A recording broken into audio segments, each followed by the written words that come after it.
The Great Lakes are beautiful but fierce. Ice-cold water, waves that can take down the shoreline, and sometimes unpredictable storms. But one man is attempting to do something never done before: paddleboard across all 5 lakes. His motivation is to prove that his disability will not keep him from his goals. Our Ren Clayton reports.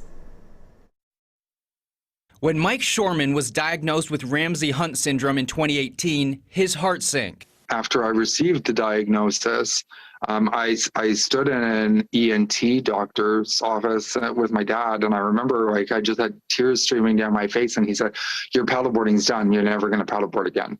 Ramsay-Hunt syndrome is a neurological condition that can cause permanent damage to one's vision, hearing, and muscles. For Shoreman, the disease also affected the one thing he used every time he stepped onto a paddleboard: his balance.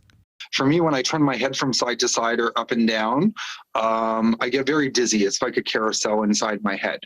And in the initial stages, when I was walking, I couldn't even walk in a straight line. But Shoreman was determined to not only paddleboard again, but become the first person with a disability to do it across all 5 of the Great Lakes. And I thought, okay, well, we can set out to do these crossings. I just have to make sure that I'm strong enough to be able to do 5 back-to-back all in one summer. After months of training, Shoreman started his journey on Lake Erie. On May 29th, becoming the first person with a disability to accomplish the feat. An inspiring moment, but Shoreman still had 4 other lakes to go. And then 10 days later, I set out to do Lake Huron, and it took me 28 hours and 22 minutes, which was brutal. All right, there he is, the night paddle.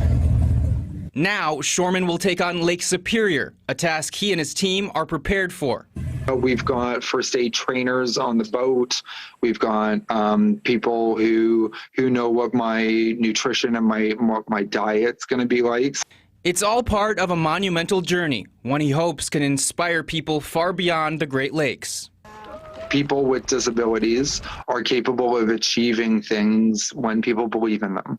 And I hope it inspires kids to dream big. Ren Clayton, WCCO 4 News.